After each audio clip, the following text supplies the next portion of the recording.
Bien, bueno muchachos, continuamos con la clase de interpretación bíblica.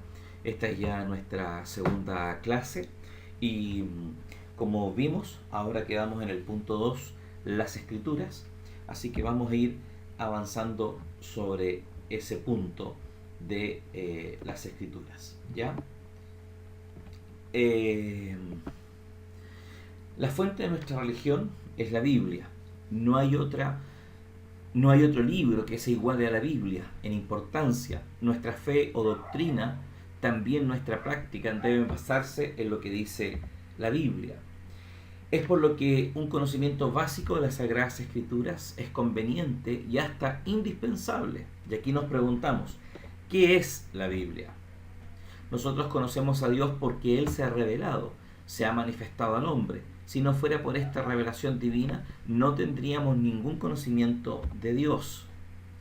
Conocemos a Dios porque Dios quiere que lo conozcamos. Dios se ha revelado en muchas maneras. Hebreos 1.1 así lo planifica, o sea, así lo manifiesta. Y el propósito de este estudio es la revelación bíblica. Sin embargo, vale la pena entender el lugar de la revelación bíblica con respecto a las demás revelaciones de Dios. Por esto consideremos las siguientes clases de revelaciones. Y es natural, ¿cierto?, que nos preguntemos también quién escribió un libro tan importante como este y que veamos en qué forma llegó su contenido a mano de los hombres. Dios se revela a sí mismo a los hombres en dos formas. Una se llama revelación general y la otra se llama revelación especial. Veamos la una y la otra para que podamos distinguir la diferencia y así poder nosotros también darle un mayor entendimiento al tema. El Salmo 19, verso 1 a 3 nos dice: los cielos proclaman la gloria de Dios y la expansión anuncia la obra de sus manos. Un día transmite el mensaje al otro día y una noche a la otra noche revela sabiduría. No hay mensaje, no hay palabras, no se oye su voz. Este pasaje nos muestra y nos indica la importancia de la revelación general y que Dios se revela como Dios, como ser en sí, Él se revela. Dios se ha revelado a todo el mundo en una manera muy general por medio de lo que Él ha creado. En la naturaleza, en los cielos y en todo el universo, nosotros leemos y escuchamos del poder y de la magnificencia de nuestro Dios. La creación misma, según la Biblia, es testigo de las cualidades divinas. Mirando a las estrellas de los cielos o a los peces del mar, uno aprende algo de Dios, como lo plantea también Pablo en Romanos capítulo 1, verso 19 al 20, que nos dice: porque lo que se conoce acerca de Dios es evidente dentro de ellos, pues Dios se lo hizo evidente, porque desde la creación del mundo, sus atributos invisibles, su eterno poder y divinidad se han visto con toda claridad, siendo entendidos por medio de lo creado, de manera que no tienen excusa. En otras palabras, el apóstol Pablo ratifica lo que dice el Salmo 19, pero también nos dice que todos los seres humanos, intrínsecamente, al ver la creación, sabemos que existe Dios. Que no lo queramos reconocer, eso es otra cosa, pero intrínsecamente la creación misma ya nos indica que hay un Dios creador. Pablo repite la idea del salmista en Romanos, o sea, que es mucho lo que uno puede aprender de Dios sin abrir la Biblia. Lamentablemente, esta revelación no basta porque el hombre tiene los ojos oscurecidos por el pecado. Nosotros hemos perdido la capacidad de entender el mensaje de la naturaleza. ¿Y por qué se llama revelación general? Nos preguntamos entonces ahora. Para ello, creo que tres conceptos nos ayudarían, o alguno más, a entender por qué se llama revelación general. Se llama así porque es para todos los hombres, de todos los tiempos. Esta revelación muestra a Dios en la creación y en la historia. En la creación podemos ver la mano de Dios y en la historia contemplamos el gobierno de Dios. A través de la creación y de la historia descubrimos la grandeza, el poder y la gloria de Dios. Al ver las imponentes montañas y los profundos mares, el sol y la luna, nos damos cuenta de que Dios es glorioso. Y tercero, por la revelación general, pero la revelación general no es suficiente. Ya no refleja fielmente a Dios. El pecado humano ha acortado la vista del hombre. Necesitamos entonces ahora una lupa para ver a Dios, algo que nos enfoque a Dios. Y aquí viene este otro concepto, el concepto de revelación especial. La revelación general, como vimos, no nos acerca a Dios. Lo único que hace, deja de manifiesto que Dios existe. Pero necesitamos algo más para que nuestras vidas realmente sean transformadas y cambiadas. No serán nuestras vidas cambiadas ni modificadas si seguimos solo mirando la revelación general. Necesitamos comprender algo más y más profundo, y eso es lo que le llamamos revelación especial. La revelación especial puede significar cualquier revelación que no sea general.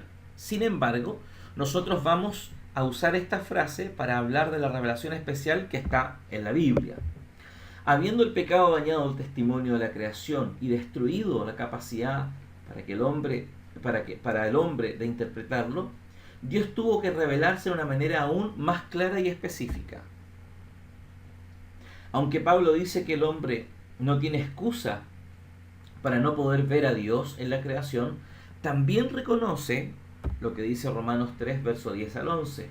Como está escrito, no hay justo ni aun uno, no hay quien entienda, no hay quien busque a Dios. Pero por esto Dios ha exigido que uno de sus fieles escriban sus palabras para su pueblo. Así el pueblo de Dios puede llegar a entender la misión y el ministerio de Dios entre los hombres. Y así también los hijos de Dios podemos llegar a un conocimiento más amplio de quién es nuestro Dios. Esta revelación especial llega a su plenitud en Jesucristo, quien es el autor de la creación, como nos dice primera de Juan 1, versículo 1 al 3, ¿cierto? Donde el verbo estaba con Dios y el verbo era Dios, etc. Y el medio de nuestra salvación y la forma más completa de la autorrevelación de Dios, de nuestro Dios, ¿cierto? Está en Hebreos capítulo 1, versículo 1 al 2, que lo describe así. Dios, habiendo hablado muchas veces y de muchas maneras en otro tiempo a los padres por los profetas, en estos días nos ha hablado por el Hijo, a quien constituyó heredero de todo, y por quien asimismo hizo el universo. La Biblia, como revelación especial, es un largo y divino testimonio en cuanto a este Hijo de Dios y su misión en y con nosotros. La pregunta para nosotros es entonces, ¿por qué le llamamos revelación especial? Primero, se llama así porque está al alcance de algunos solamente y limitada a lo que leemos en la Biblia. Las Sagradas Escrituras son un mensaje central. El Señor Jesucristo son la revelación especial de Dios, una luz en el camino que ilumina el sendero que debemos andar. 2. Le llamamos revelación especial y es la revelación especial directa de Dios. En ella Dios se revela a sí mismo y nos dice cómo es Él y qué demanda de nosotros. Dios nos dio la Biblia. En ella nos muestra con palabras y actos cuál es nuestra relación con Él. Y tercero, pero Dios no escribió la Biblia con su propia mano, sino que se valió de otros llamados profetas, apóstoles, evangelistas, etc. Estos escribieron por mandato especial de Dios para poner en forma escrita la historia de la salvación. Por eso, aunque fueron hombres los que escribieron, la Biblia es la palabra de Dios. Esos hombres fueron guiados por el Espíritu Santo para escribir lo que Dios quería, como leemos en 2 de Pedro 1:21. Dice, pues ninguna profecía fue dada jamás por un acto de voluntad humana, sino que hombres inspirados por el Espíritu Santo hablaron de parte de Dios.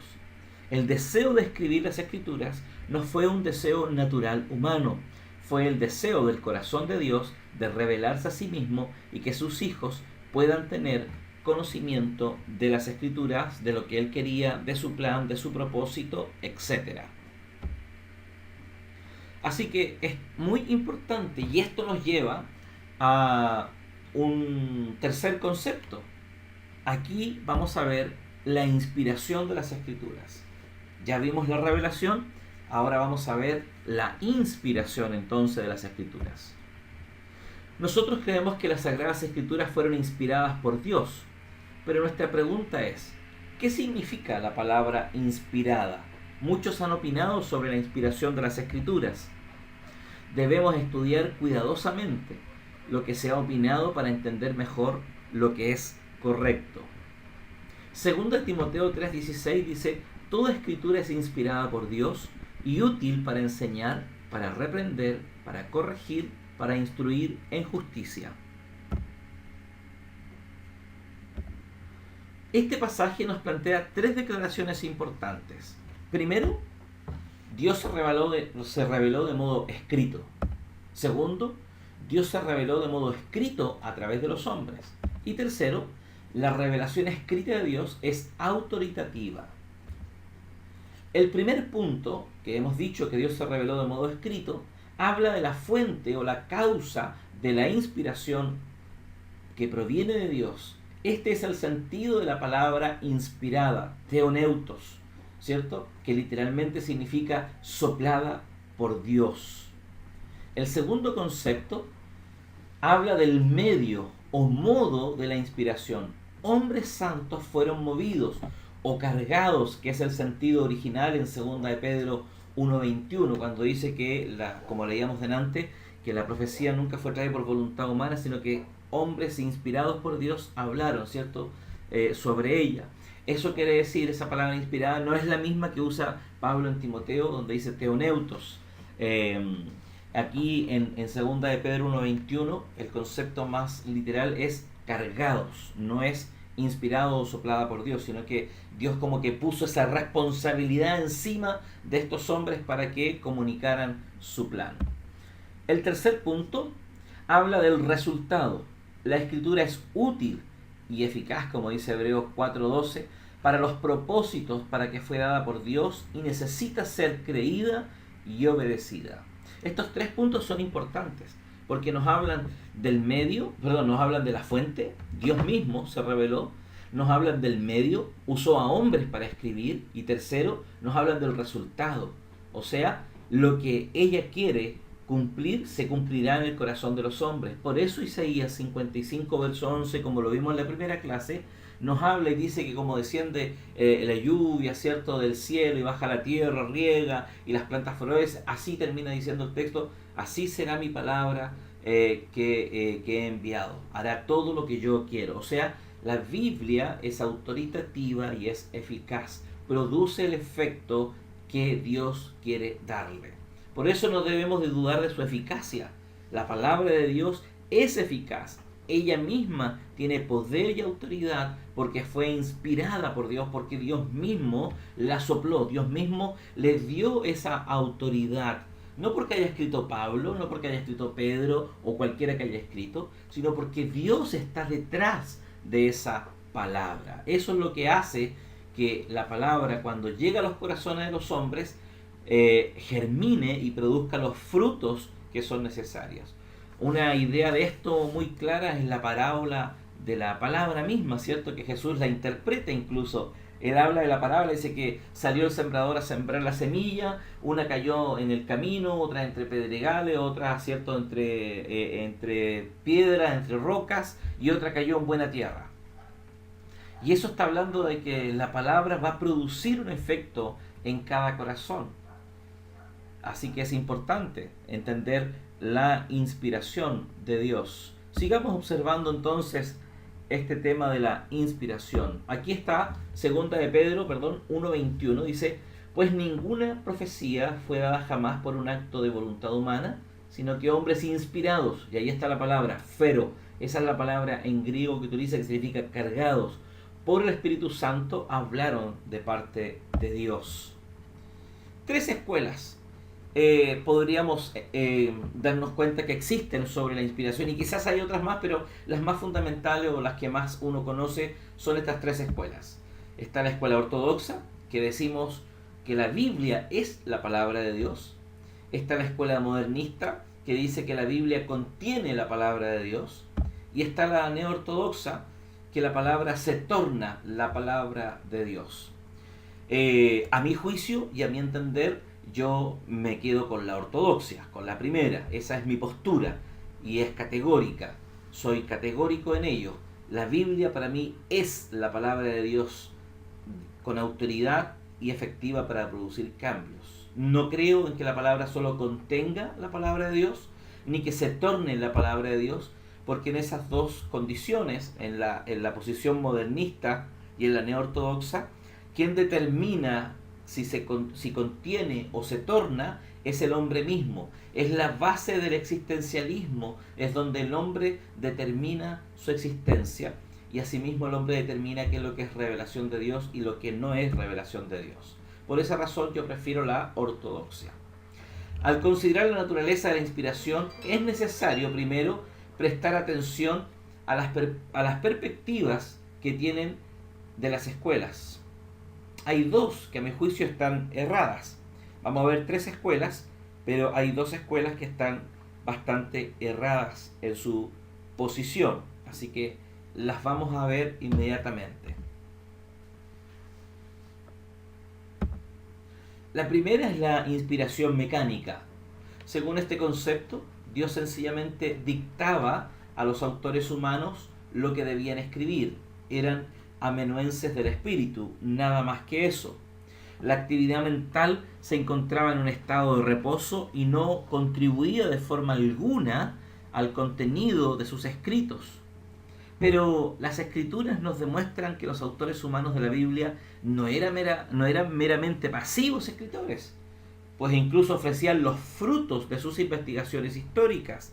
El ejemplo práctico de ello lo tenemos, ¿cierto?, en Lucas capítulo 1, verso 1 al 4, donde Lucas escribe y dice: oh Teófilo, le ha parecido bien al Espíritu Santo y a mí poner por escrito esto que he investigado diligentemente, etc.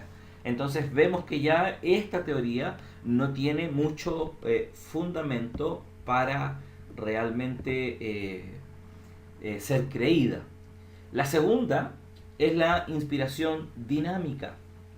Esta teoría niega que haya habido cualquier operación directa del Espíritu Santo en la producción de los libros de la Biblia. Más bien afirma la idea de una inspiración general de los escritores humanos. Solo fueron iluminados. Eso significa la inspiración dinámica. Eso significa que puede haber errores en la Biblia, pues los libros históricos no comparten del mismo grado de inspiración que los libros doctrinales. Esa es la postura de la inspiración dinámica, que tampoco estoy de acuerdo con ella, porque no nos refleja. Y la tercera, que esta, la lógica nos diría que esta es la que todos aceptamos, que es la inspiración orgánica. La inspiración verbal y orgánica, verbal en el sentido de las palabras de Pablo, toda la escritura es inspirada por Dios, y no hay ninguna palabra en la Biblia que no fuera inspirada por Dios. Pero esto no quiere decir que todas las palabras fueron dictadas, por esto usamos la palabra orgánica. El término orgánico significa que Dios actuó sobre los escritores en armonía con su personalidad, temperamentos, dones, talentos, estilo, iluminación, iluminó sus mentes, los impulsó a escribir, contuvo la influencia del pecado en su actividad literaria, etc. Si no entendiéramos la naturaleza orgánica de la inspiración, no podríamos interpretar la palabra de Dios. A mi juicio, esta es la postura más bíblica que tenemos, la inspiración orgánica, donde Dios inspiró verbalmente, pero también orgánica. ¿Qué quiere decir orgánica? Que Dios respetó todo el contexto del ser humano, su lenguaje, su sintaxis, su gramática, su historia, todo eso, pero también el Espíritu Santo contuvo la influencia del pecado en su actividad literaria. Por esa razón, entonces, decimos que la inspiración orgánica es la más acertada bíblicamente. Amén. Continuamos. Y ahora nos toca ver otro punto, y este punto nos lleva a ver las naturalezas o la naturaleza de las escrituras. Este personaje que está aquí, ¿cierto?, que es G.L.A., ha proporcionado la definición más simple, clara y a la vez profunda de lo que es la Sagrada Escritura. Es la palabra de Dios dada al lenguaje de los hombres dentro de la historia. Y en esta definición se destacan tres aspectos que es preciso que los expliquemos. Y obviamente son las mismas frases, ¿ah? Así que esta frase de G.L.A. la vamos a dividir en tres partes. La primera dice, es la palabra de Dios.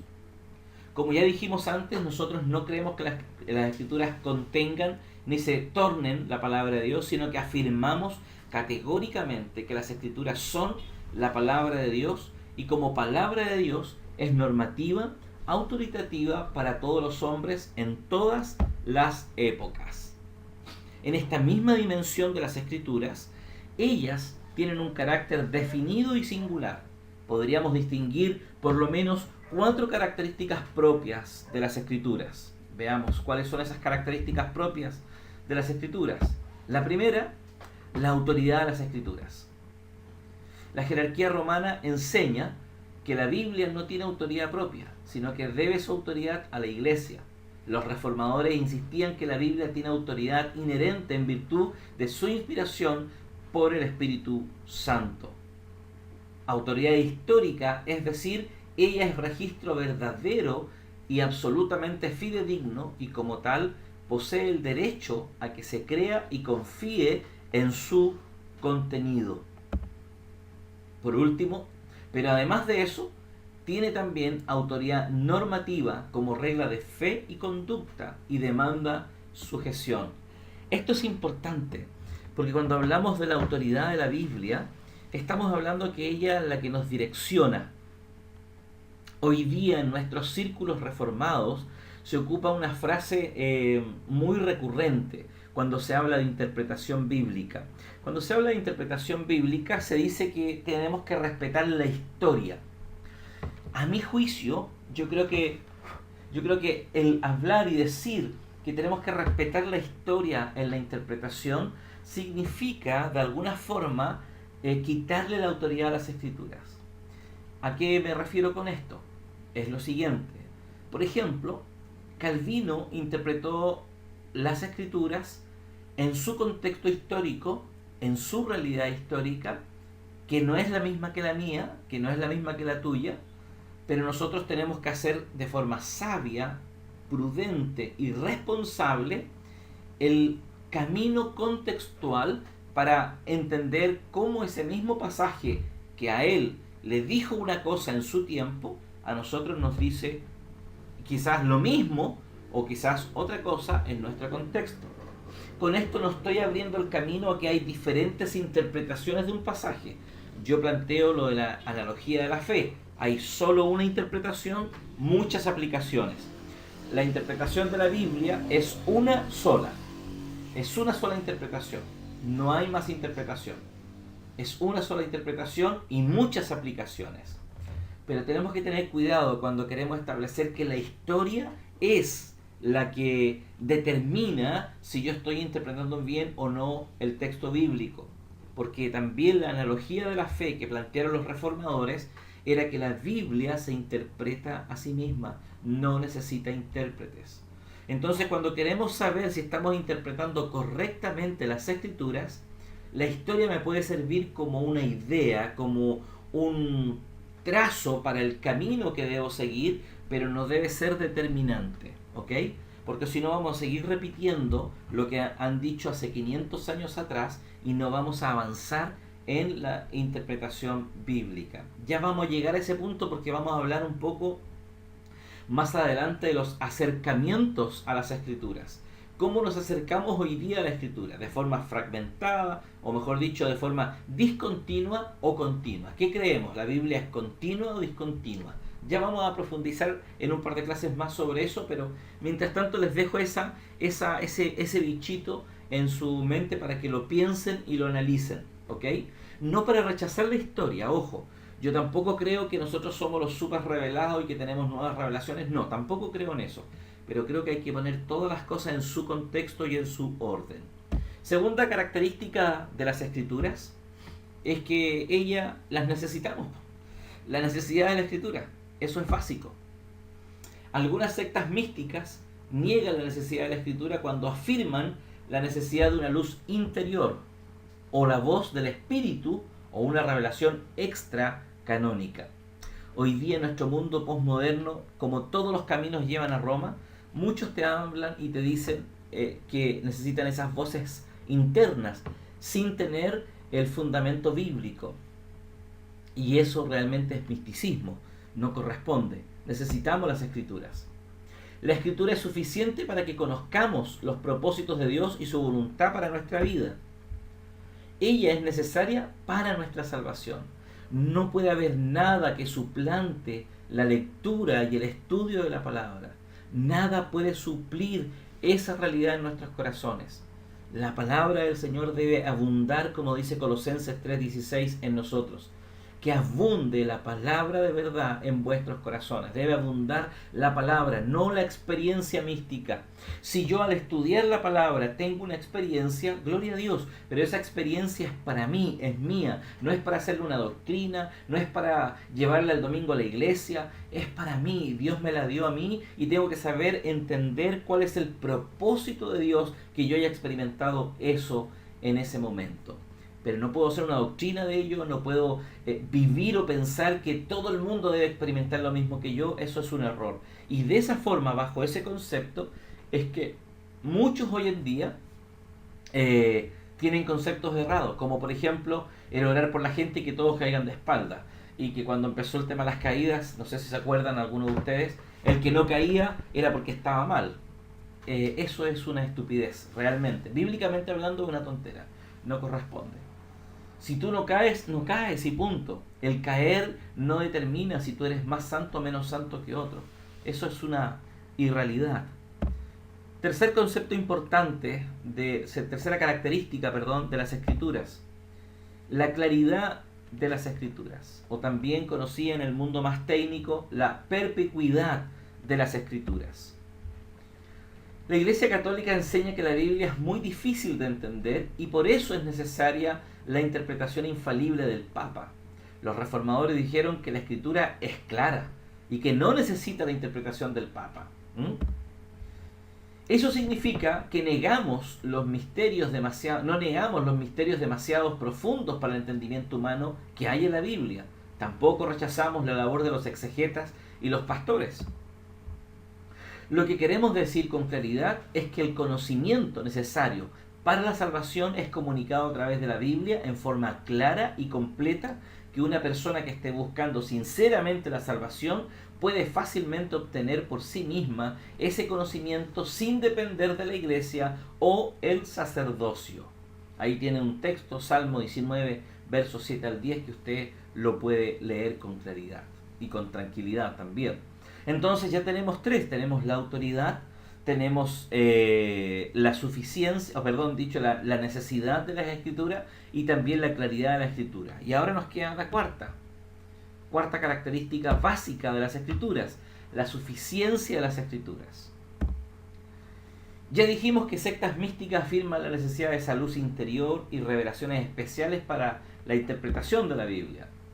La Iglesia Católica cree ser necesaria la tradición para completar la Biblia. La Escritura es suficiente para las necesidades morales y espirituales de las personas y de la Iglesia. La Biblia es suficiente para nuestro desarrollo personal, familiar, moral, de vida, etc. Relacionamiento entre la Iglesia, entre los hermanos, etc. La Biblia es suficiente, no necesitamos más. No necesitamos un coaching.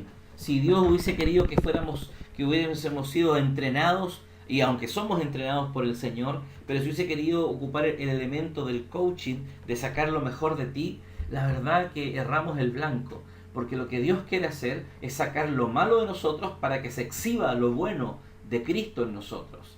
Qué importante, hermanos.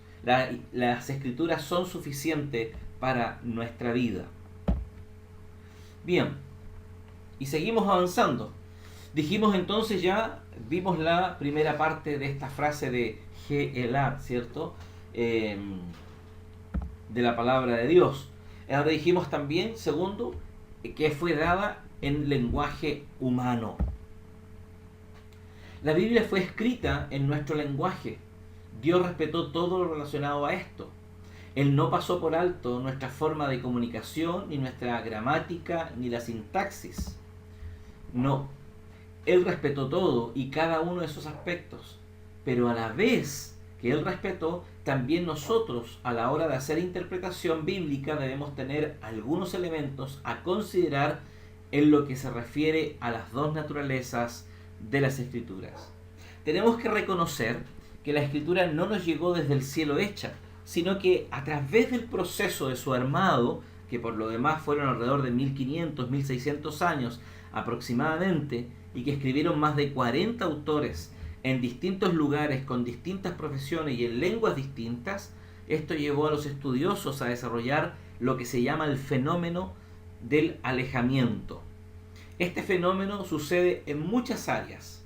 Esta teoría del alejamiento la desarrolla Augusto Nicodemus, que él es el decano de la clase del Nuevo Testamento o del ramo Nuevo Testamento de la Universidad Mackenzie de Brasil, pastor presbiteriano. Veamos entonces primero la Biblia como libro humano, porque la Biblia tiene estas dos naturalezas. La Biblia es un libro humano, pero también es un libro divino. Veamos primero el libro humano como libro humano, cuáles son estos alejamientos que tenemos en esa relación. El primer alejamiento que tenemos es el temporal. La Biblia está siglos distante de nosotros. Su último libro, Apocalipsis, fue escrito en el final del primer siglo de la era cristiana, lo que nos separa, en dos milenios. Por tanto, como cualquier otro documento antiguo, la Biblia necesita ser leída buscando hacer un puente contextual en este abismo temporal. Y eso tenemos que reconocerlo, tenemos un abismo temporal. Ya no existe el tiempo bíblico, ya no están las culturas del tiempo bíblico. Entonces tenemos que sacar de ese contexto, porque miren, otro principio interpretativo importante que debemos saber es que la Biblia se interpreta a sí mismo, ya lo dijimos. Segundo, que la Biblia tiene una sola interpretación. Y tercero, y muchas aplicaciones, ¿cierto? Una interpretación, muchas aplicaciones. Y tercero, tenemos que entender que Pablo y todos los escritores bíblicos, Moisés, David, Jeremías, los profetas y todos los libros Nuevo y Antiguo Testamento y todos los escritores, nunca escribieron pensando en nosotros. Ellos escribieron pensando en su contexto a ese grupo de personas que iba dirigida su carta, o ese pueblo que iba dirigida su carta. Entonces, para poder hacer un buen puente contextual, debemos primero descubrir, este es el tercer principio, debemos primero descubrir qué quiso decir el autor original a sus oyentes originales. Y después de eso, nosotros hacemos el puente contextual. Si nosotros nos saltamos el proceso de descubrir qué dijo el autor original a sus oyentes originales, lo más probable es que vamos a errar el blanco y no vamos a tener una clara interpretación de las escrituras. Segundo, tenemos también el alejamiento contextual. Los libros de la Biblia fueron escritos para atender determinadas situaciones. Por eso es importante recuperar el contexto original para interpretar correctamente.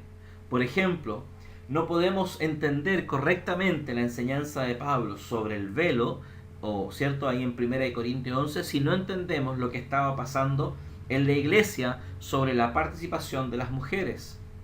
Queda más fácil entender la actitud de Jonás cuando analizo el contexto y descubro que los judíos tenían rabia de los ninivitas porque era una nación que siempre estaba dominando otras naciones.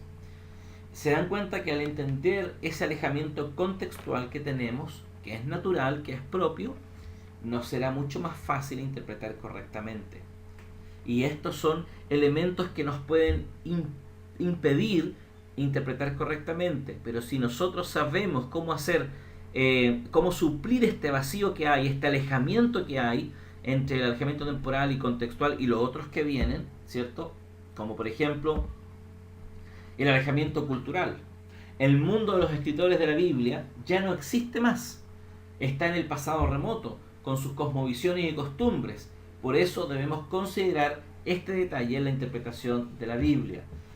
Antiguamente los hombres se vestían con túnica y las mujeres con túnica. Me imagino y tengo entendido que la diferencia era la tela y los colores que se usaban, que eso diferenciaba cuál era hombre y mujer.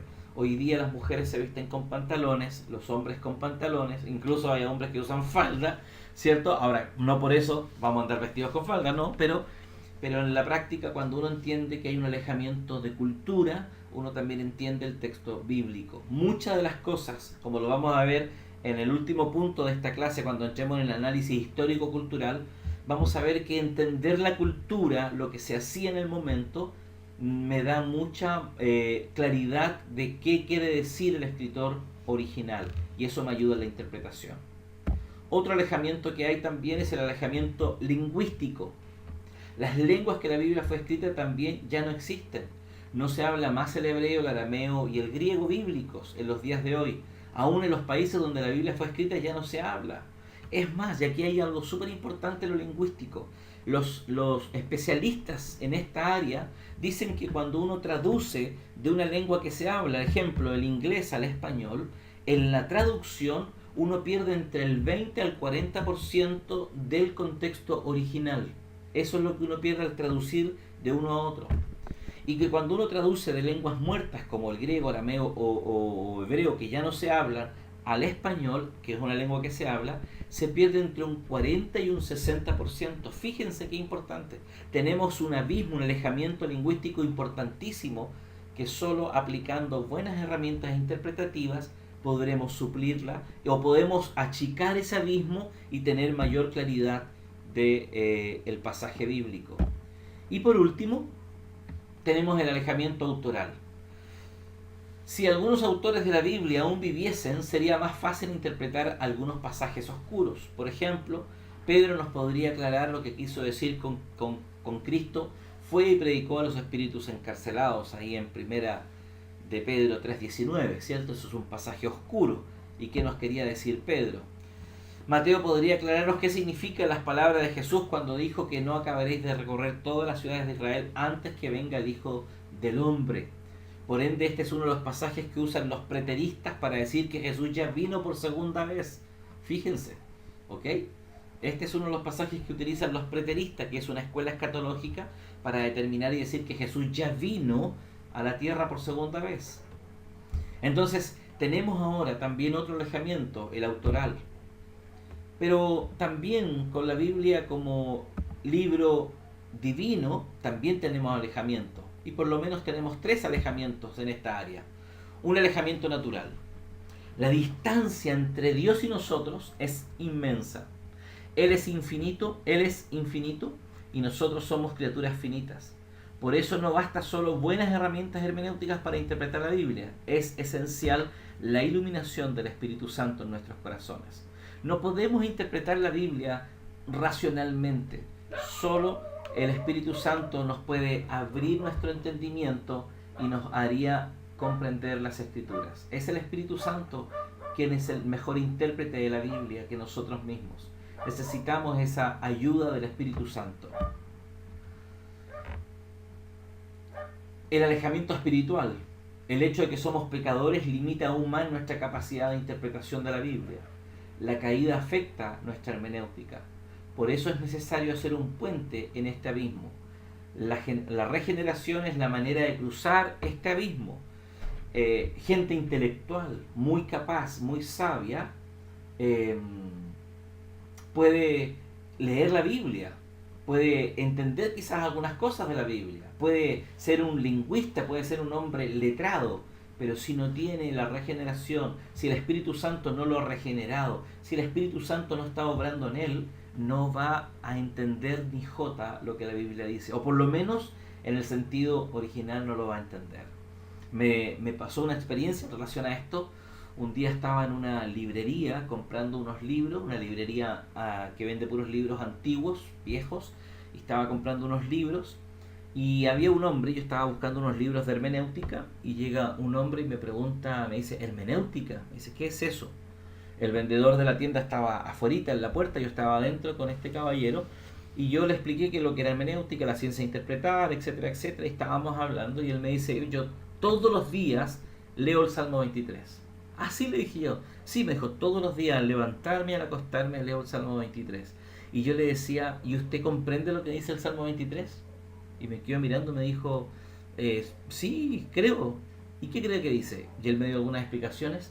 Y yo había estado en ese momento, hace unos tiempos atrás, había estado haciéndole una exégesis al Salmo 23 y empecé yo a interpretarle, a decirle lo que yo había ido descubriendo del Salmo 23.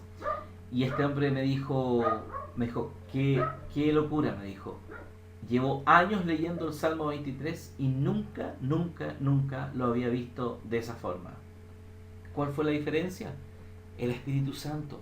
Cuando somos regenerados podemos ver con los ojos de Dios, porque el Espíritu Santo está guiándonos. Podemos tener mucho conocimiento, mucha letra, pero si no tenemos al Espíritu Santo no tenemos nada. Un tercer alejamiento es el alejamiento moral. Nuestra naturaleza pecaminosa acaba por introducir en la interpretación bíblica motivaciones ajenas a los dos escritores, ¿cierto? A los dos escritos, Antiguo y Nuevo Testamento. O mejor dicho, a los dos escritores, tanto Dios como el hombre. La historia de la iglesia es una prueba de eso. Muchos grupos a lo largo de los siglos han utilizado la Biblia para defender sus puntos de vista. Y por eso se ha distorsionado la Biblia. Muchos predicadores hoy predican sus ideas y no la Biblia. Por ejemplo, la Biblia fue usada, ¿cierto?, por países protestantes colonizadores para defender la idea de la esclavitud. La Biblia fue usada para defender la idea de que los judíos debían ser perseguidos y que los cristianos blancos eran la raza pura. La Biblia fue usada para ejecutar brujas, para defender la eutanasia, para la masturbación, el homosexualismo, para prohibir bebidas alcohólicas, para regular el tamaño de los pelos, la falda de las hermanas, etc. Por todas esas razones se ha ocupado la Biblia. Todo esto nos muestra que no es fácil leer e interpretar la Biblia, pero no queremos desanimar a nadie con esto, sino por el contrario, tenemos una posibilidad real de interpretar la Biblia. Esto es a través de la oración, estudio y humildad de la palabra del Señor. Vamos bien hasta el momento. Va notándose cada día más, vamos profundizando cada vez algunos conceptos y vamos trayendo alguna luz de esto que estamos hablando, de la interpretación bíblica, la hermenéutica. Y tercero, dentro de la historia. Dios ha revelado dentro de la historia. Es más, Él se ha manifestado antes de la creación de todas las cosas, como dicen esos pasajes. Usted, por favor, revíselo con calma ahí en su casa. Póngale pausa al video nomás y revise esos textos y verifique que sean los correctos. Y si no están los correctos, usted me manda un mensaje y yo lo modifico sin ningún problema. Dios no está exento de la historia, sino que se involucra en la historia y Él desarrolla su plan a través de ella. Ahora debiéramos preguntarnos, ¿cuál es el contenido de la Biblia? La Biblia es la revelación especial escrita de Dios y básicamente cuenta con tres aspectos fundamentales de esta revelación divina. ¿Cuál es el primero? Su persona. Dios revela su persona en la Biblia. ¿Quién es Dios? Este Dios es un Dios personal, trascendente e inmanente, cercano a su creación. Pero también este Dios revela su mensaje. ¿Qué ha dicho Dios? El centro de su mensaje es el Evangelio del Reino, el cual le da la entrada al Rey de Reyes y al Señor de Señores, o sea, a Jesús. Y tercero, revela también la Biblia su obra, que ha hecho Dios. Desde la creación hasta la consumación de los tiempos, Él ha mostrado su obra. La forma que Él se ha mostrado es a través de la obra de Cristo en el Calvario y la resurrección de Jesús. Y todo con un solo fin: darnos a nosotros esperanza y confianza en su amor inagotable e infinito. Tres cosas importantes que nos revela la Biblia: su persona, quién es Dios; su mensaje, qué ha dicho; y su obra, qué ha hecho Dios para con la creación. Y la centralidad de todo esto, por decirlo de alguna forma, o otra pregunta que nos asoma en todo esto es: ¿cuál es el propósito de toda la Biblia?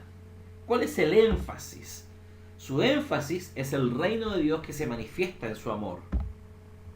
El tema de la Biblia es la historia de la redención por medio de la obra de Jesucristo. Y el propósito de la Biblia es dar testimonio suficiente acerca de lo que Dios ha hecho en función de esa redención. Por eso se dice también que la Biblia es el registro escrito de los actos redentores de Dios. Sin embargo, más importante es el Dios de la palabra que la misma palabra, porque el fin es proporcionar un encuentro salvífico entre nosotros y Él, entre nosotros, hombres pecadores, y el Dios Santo. ¿Por medio de quién? De Jesucristo como Señor y Salvador. Eso lo vemos en Juan capítulo 14, verso 6, donde dice: yo soy el camino, la verdad y la vida, ¿cierto? Juan 17.3 también lo menciona, Romanos 5.1 también nos da alguna alternativa sobre eso. Y ahí estaríamos con este punto de las Escrituras, ¿ok? Esto sería el final de este segundo punto. Ya vamos a entrar en el tercer punto y vamos a ir tocando el tema de la continuidad y discontinuidad de las Escrituras. Esto es muy interesante, lo vamos a terminar yo creo que en unos 2 o 3 videos, pero es muy interesante. En la plataforma va a estar el cuestionario que tienen que desarrollar, los trabajos de investigación que tienen que hacer, ¿cierto? Y los libros de texto que tienen que leer, que tienen que entregarme un informe de lectura por cada capítulo del libro de Berkhof. Recuerden, un informe de lectura por cada capítulo del libro de Berkhof que se llama Principios de Interpretación Bíblica. Sigamos adelante, que Dios nos va a proporcionar todos los medios para avanzar y crecer. Que Dios les bendiga. Cuídense.